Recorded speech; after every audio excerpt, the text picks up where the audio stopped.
ಎಲ್ಲರಿಗೂ ಸಂಕ್ರಾಂತಿ ಹಬ್ಬದ ಹಾರ್ದಿಕ ಶುಭಾಶಯಗಳು. ಹಾಯ್ ಎಲ್ಲರಿಗೂ ನಮಸ್ತೆ. ನಾನು ನಿಮ್ಮ ಆಶಾ ಚಂದ್ರಭಟ್. ಆಶಾ ಸ್ಥಳ ಪಾಕಕ್ಕೆ ನಿಮಗೆಲ್ಲರಿಗೂ ಸ್ವಾಗತ. ಇವತ್ತು ನಾವು ಹೆಲ್ದಿಯಾದಂಥ ಒಂದು ಪೊಂಗಲನ್ನು ಹೇಗೆ ಮಾಡೋದು ಅಂತ ಹೇಳೋದನ್ನು ನೋಡುವ. ಅಕ್ಕಿಯನ್ನು ಉಪಯೋಗಿಸದೆ ಇವತ್ತು ಮಿಲ್ಲೆಟಲ್ಲಿ ನಾವು ಪೊಂಗಲನ್ನು ಮಾಡ್ತಾ ಇದ್ದೇವೆ. ರುಚಿಯಾದ ಸ್ವೀಟ್ ಹಾಗೂ ಖಾರ ಪೊಂಗಲನ್ನು ಹೇಗೆ ಮಾಡೋದು ಅಂತೇಳಿ ನೋಡುವ.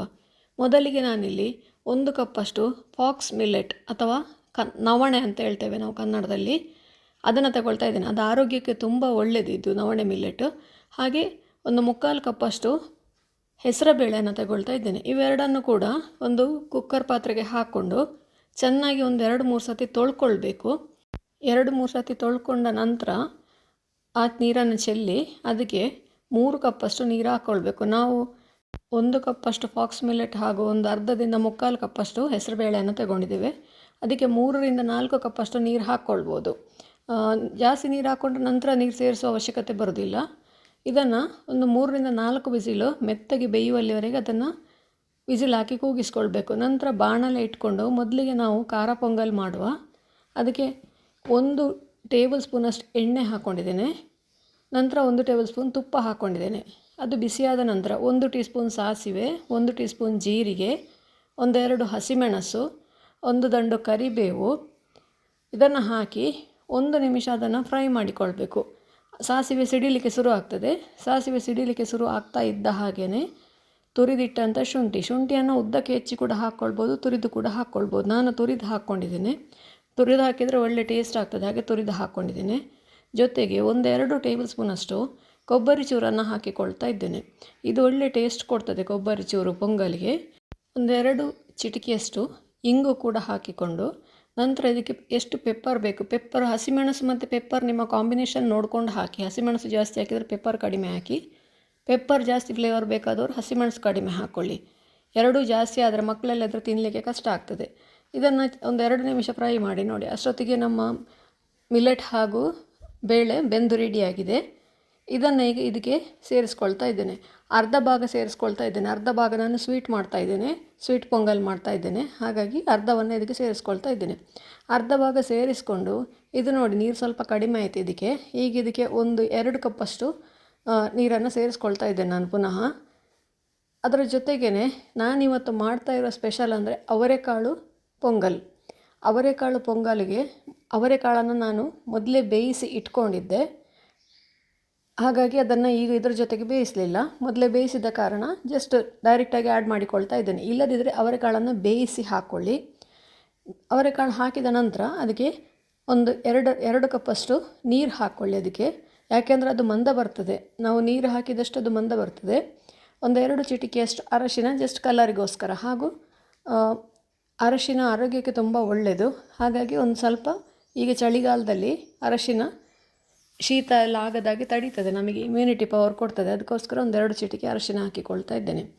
ಇದನ್ನು ಈಗ ಚೆನ್ನಾಗಿ ಮಗಚಿಕೊಂಡು 5 ನಿಮಿಷ ಇದು ಸಣ್ಣ ಉರಿಯಲ್ಲೇ ಇದು ಬೇಯಲಿ. ನಾವು ಹಾಕಿದ ನೀರು ಅದಕ್ಕೆ ಕರೆಕ್ಟಾಗಿ ಎಳೆದುಕೊಂಡು ಬೇಳೆಯ ಥಿಕ್ನೆಸ್ ಬರಬೇಕದು, ಅಲ್ಲಿವರೆಗೆ ಇದನ್ನು ಬೇಯಿಸ್ಕೊಳ್ಳಿ. ನಾವು ಇಲ್ಲೆಲ್ಲೂ ಉಪ್ಪು ಹಾಕಿರಲಿಲ್ಲ. ಈ ಹಂತದಲ್ಲಿ ಇದಕ್ಕೆ ಉಪ್ಪು ಹಾಕಿಕೊಳ್ತಾ ಇದ್ದೇನೆ, ರುಚಿಗೆ ಬೇಕಾದಷ್ಟು ಉಪ್ಪು ಹಾಕಿದ ನಂತರ 4-5 ನಿಮಿಷ ಸಣ್ಣ ಉರಿಯಲ್ಲಿ ಕುದಿಸ್ಕೊಳ್ಬೇಕು. ಇದಕ್ಕೆಲ್ಲ ಉಪ್ಪು ಕರೆಕ್ಟಾಗಿ ಎಳಿಬೇಕು, ಹಾಗೆ ಥಿಕ್ನೆಸ್ ಕೂಡ ಬರಬೇಕು. ನೋಡಿ, ನಮ್ಮ ರುಚಿಯಾದ ಖಾರ ಪೊಂಗಲ್ ರೆಡಿ ಆಯಿತು. ಇದನ್ನೀಗ ನೀವು ಸರ್ವ್ ಮಾಡ್ಬೋದು. ಮಿಲ್ಲೆಟ್ ಸ್ವೀಟ್ ಪೊಂಗಲ್ ಮಾಡಲಿಕ್ಕೆ ನಾವು ಬೇಯಿಸಿಟ್ಟಂಥ ಅರ್ಧ ಭಾಗ ನಾನು ತೆಗೆದಿಟ್ಕೊಂಡಿದ್ದೆಲ್ಲ ಅದನ್ನು ಈಗ ಪುನಃ ಬಿಸಿ ಆಗಲಿಕ್ಕೆ ಇಡ್ತೇನೆ. ಇದಕ್ಕೀಗ 2 ಕಪ್ಪಷ್ಟು ನೀರು ಹಾಕ್ಕೊಳ್ತೇನೆ. ನೀವು ಇಡೀ ಬೆಲ್ಲ ಅಂದರೆ ಅಚ್ಚು ಬೆಲ್ಲ ಹಾಕೋದಾದರೆ ಅದನ್ನು ಮೊದಲೇ ಕರಗಿಸಿ ನೀರು ಮಾಡಿಕೊಳ್ಳಿ, ಅದಕ್ಕೆ ನೀರು ಹಾಕ್ಕೊಳ್ಳಿ 2 ಕಪ್ಪು. ನಾನು ಹುಡಿ ಬೆಲ್ಲ ಹಾಕೋದು, ಹಾಗಾಗಿ ನಾನು ನೀರು ಹಾಕಿಕೊಳ್ತಾ ಇದ್ದೇನೆ. ಸ್ವೀಟಿಗೆ ಬೇಕಾದಷ್ಟು ನೀವು ಎಷ್ಟು ಪೊಂಗಲ್ ಮಾಡ್ತೀರಿ ಅದರ ಅಂದಾಜಿಗೆ ಹಾಕ್ಕೊಳ್ಬೇಕು. ನಾನಿಲ್ಲಿ ಮಾಡಿದ್ದಕ್ಕೆ 4 ಟೇಬಲ್ ಸ್ಪೂನ್ ಬೆಲ್ಲ ಹಾಕಿದ್ದೇನೆ.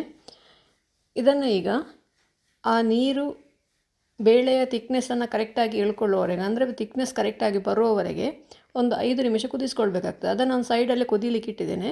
ಈಗ ಇದಕ್ಕೆ ಕೂಡ ಒಂದು ಒಗ್ಗರಣೆ ಮಾಡಿಕೊಳ್ಳುವ. ಈಗ ಮೊದಲಿಗೆ 1-2 ಟೇಬಲ್ ಸ್ಪೂನಷ್ಟು ತುಪ್ಪ ಹಾಕ್ಕೊಳ್ಳಿ. ಪೊಂಗಲಿಗೆ ಯಾವಾಗಲೂ ತುಪ್ಪ ಜಾಸ್ತಿ ಇದ್ದಷ್ಟು ಅದು ರುಚಿಯಾಗಿರ್ತದೆ. ಹಾಗಾಗಿ 1-2 ಟೇಬಲ್ ಸ್ಪೂನಷ್ಟು ತುಪ್ಪ ಹಾಕ್ಕೊಂಡಿದ್ದೇನೆ. ಇದಕ್ಕೆ ಕೂಡ 1-2 ಟೇಬಲ್ ಸ್ಪೂನಷ್ಟು ಕೊಬ್ಬರಿ ಚೂರುಗಳನ್ನು ಸೇರಿಸ್ಕೊಳ್ತಾ ಇದ್ದೇನೆ. ಅದರ ಜೊತೆಗೇ ಒಂದು 2 ಟೇಬಲ್ ಸ್ಪೂನಷ್ಟು ಗೋಡಂಬಿ, 2 ಟೇಬಲ್ ಸ್ಪೂನಷ್ಟು ದ್ರಾಕ್ಷಿ, ಇವಿಷ್ಟೇ ಸಾಕಾಗ್ತದೆ ಇದಕ್ಕೆ. ಇವನ್ನು ಚೆನ್ನಾಗಿ ಕೆಂಪಗಾಗೋವರೆಗೆ ಹುರಿದು ದ್ರಾಕ್ಷಿ ಕರೆಕ್ಟಾಗಿ ಉಬ್ಬಿಕೊಂಡು ಬರ್ತದೆ. ಆವಾಗ ನಮಗೆ ಇದು ಗೋಡಂಬಿ ಹಾಗೂ ತೆಂಗಿನಕಾಯಿ ಫ್ರೈ ಆಗಿದೆ ಅಂತೇಳಿ ಗೊತ್ತಾಗ್ತದೆ. ಫ್ರೈ ಮಾಡಲಿಕ್ಕೆ ಗೊತ್ತಾಗದವರಿಗೆ ಇದನ್ನು 1ರಿಂದ 2 ನಿಮಿಷದವರೆಗೆ ಸಣ್ಣ ಉರಿಯಲ್ಲೇ ಫ್ರೈ ಮಾಡ್ಕೊಳ್ಳಿ. ಆವಾಗ ಕೊಬ್ಬರಿ ಕೂಡ ಚೆನ್ನಾಗಿ ಬೇಯ್ತದೆ. ಕೊಬ್ಬರಿ ಹಾಕಿ 1 ನಿಮಿಷದ ನಂತರ ದ್ರಾಕ್ಷಿ ಹಾಗೂ ಗೋಡಂಬಿ ಹಾಕಿ, ಆವಾಗ ಕರೆಕ್ಟಾಗಿ ಬರ್ತದೆ ಅದು. ಇದನ್ನು ನಾವು ಬೇಯಿಸ್ತಾ ಇರುವ ಪೊಂಗಲ್ಗೆ ಸೇರಿಸ್ಕೊಂಡ್ರೆ ನಮ್ಮ ರುಚಿಯಾದ ಸ್ವೀಟ್ ಪೊಂಗಲ್ ಕೂಡ ರೆಡಿ ಆಯಿತು. ಈಗ ಇದಕ್ಕೆ ಪರಿಮಳಕ್ಕೆ 1-2 ಚಿಟಿಕೆಯಷ್ಟು ಏಲಕ್ಕಿ, 1 ಚಿಟಿಕೆಯಷ್ಟು ನಿಮಗೆ ದೇವಸ್ಥಾನದಲ್ಲಿ ಮಾಡಿದಂಥ ಒಂದು ಟೇಸ್ಟ್ ಬರಬೇಕು ಅಂತಾದರೆ ಪಚ್ಚೆ ಕರ್ಪೂರ ಒಂದು ಸಣ್ಣ ತುಂಡು, ತುಂಬ ಸಣ್ಣ ತುಂಡು ಹಾಕಿದರೆ ಸಾಕು. ನೋಡಿ, ಈ ಥರ ಹುಡಿ ಮಾಡಿ ಹಾಕಿದರೆ ದೇವಸ್ಥಾನದಲ್ಲಿ ನಿಮಗೆ ಮಾಡಿದ ಪರಿಮಳವೇ ಬರ್ತದೆ. ಇದನ್ನು ಇನ್ನೊಂದು 5 ನಿಮಿಷದವರೆಗೆ ಸಣ್ಣ ಉರಿಯಲ್ಲಿ ಇದನ್ನು ಕುದಿಸಿಕೊಳ್ಬೇಕು. ನಾವು ಕರ್ಪೂರ ಹಾಕಿರ್ತೇವಲ್ವ, ಅದರ ಸ್ಮೆಲ್ ಕರೆಕ್ಟಾಗಿ ಪೊಂಗಲ್ಗೆ ಇಳಿದುಕೊಳ್ಬೇಕು. ಆವಾಗ ಇದು ತುಂಬ ರುಚಿಯಾಗಿರ್ತದೆ. ನಮ್ಮ ಆರೋಗ್ಯಕರವಾದ ಮಿಲ್ಲೆಟ್ಟಿನ ಸ್ವೀಟ್ ಹಾಗೂ ಖಾರ ಪೊಂಗಲ್ ಸವಿಯಲು ರೆಡಿ. ನೀವು ಕೂಡ ಒಮ್ಮೆ ಖಂಡಿತ ಟ್ರೈ ಮಾಡಿ ನೋಡಿ. ಹೇಗಾಯಿತು ಅಂತೇಳಿ ಕಮೆಂಟ್ ಮೂಲಕ ನನಗೆ ತಿಳಿಸಿ. ಲೈಕ್ ಕೊಟ್ಟು ಶೇರ್ ಮಾಡಿ. ನೀವು ಇನ್ನೂ ನಮ್ಮ ಚಾನಲನ್ನು ಸಬ್ಸ್ಕ್ರೈಬ್ ಮಾಡಿಕೊಳ್ಳಿಲ್ಲ, ಸಬ್ಸ್ಕ್ರೈಬ್ ಮಾಡಿಕೊಂಡು ಪಕ್ಕದಲ್ಲೇ ಇರುವ ಬೆಲ್ ಐಕಾನನ್ನು ಒತ್ತಿ ನಮ್ಮನ್ನು ಸಪೋರ್ಟ್ ಮಾಡಿ. ಮುಂದಿನ ವಿಡಿಯೋದಲ್ಲಿ ಇನ್ನೊಂದು ಹೊಸ ಅಡಿಗೆಯೊಂದಿಗೆ, ಇನ್ನೊಂದು ಹೊಸ ರೆಸಿಪಿಯೊಂದಿಗೆ ಪುನಃ ನಿಮ್ಮನ್ನು ಭೇಟಿಯಾಗ್ತೇನೆ.